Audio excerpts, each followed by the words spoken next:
किसान आंदोलन, फलाना आंदोलन। किसान आंदोलन में बोलता हूँ, किसानों के पैर पे कुल्हाड़ी नहीं मारी है, उन्होंने पैर पे कुल्हाड़ी पे पैर मारा है। और ये मैंने उस वक्त भी प्रूव किया था जब ये फार्म लॉज आए थे। मैं उस वक्त पंजाब में ही था और एक जगह मुझे बोला गया कि आप फौजी हैं, आइए बैठिए। मैं कहा मैं तो ये बोलूँगा। तो वो जो थे उन्होंने मेरी बात समझी, नहीं आप जाइए, अभी अभी हमें करने दीजिए, जो कर रहे हैं हम सेलिब्रेट कर रहे हैं। अपनी बर्बादी को सेलिब्रेट कर रहे हो यार, ठीक है ना। तो इस तरह की चीजें से भारत में, खैर ये सब्जेक्ट आज पता नहीं आपका है कि नहीं है, परंतु क्या थे फॉर्म लॉज। आपके पास अनाज के भंडार हैं, ठीक है, वो कांग्रेस गवर्नमेंट ने जो ग्रीन रेवोल्यूशन लाया, वो 24-20% तो चूहे खा रहे हैं, आपके पास स्पेस है नहीं।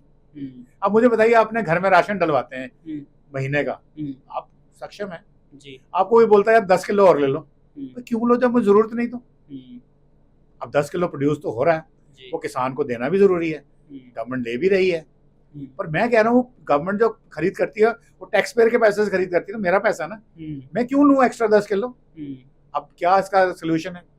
हमने उस किसान को बोलना है कि देखिए, आप गेहूं जाने के बजाय आप कैश क्रॉप्स उगाइए जिसको हम एक्सपोर्ट कर सकें, आपको पैसे मिलेंगे, डॉलर्स में आएंगे, आपका तो घर भरेगा ही, बल्कि डबल ट्रिपल 4 टाइम। यानी कि अभी अगर 85 रुपए का डॉलर है, यहाँ अगर फ्रैंक्स देते हो 100 रुपए का फ्रैंक है, तो आपको उतने पैसे एक्स्ट्रा मिलेंगे ना।